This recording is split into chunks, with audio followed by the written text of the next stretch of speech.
excuses, excuses. They're just politely turning me down.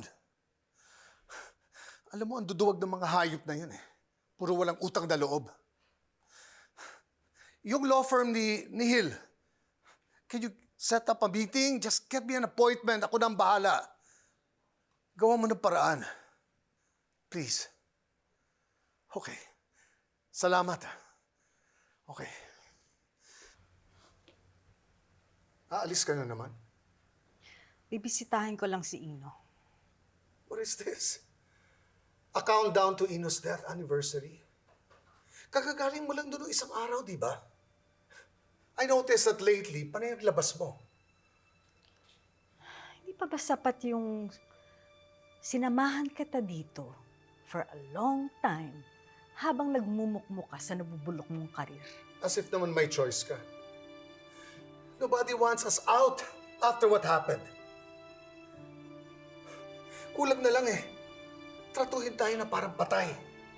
Eh, ginusto mo rin naman yun, di ba? Yung makalimutan nila tayo, pati yung nangyari. Kesa hanapin natin ang katotohanan para sa nangyari sa anak natin. This lockdown has been too long, Cons. Don't worry, I will go out discreetly like I always do. Hindi naman ako magpapapress con.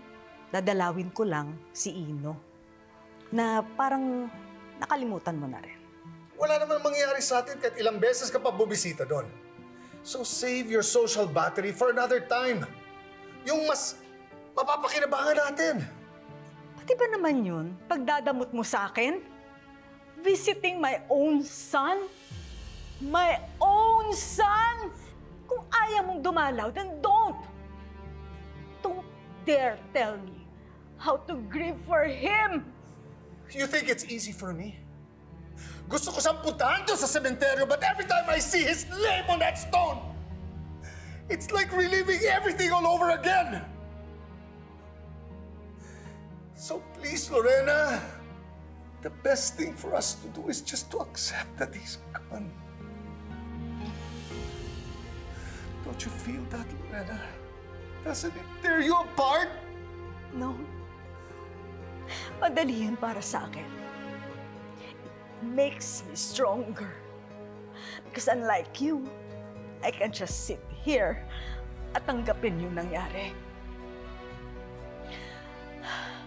Meron pa akong isang dadalawin.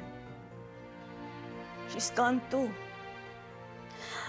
At tulad ni Ino, hindi pa rin niya nakakamit ang katarungan.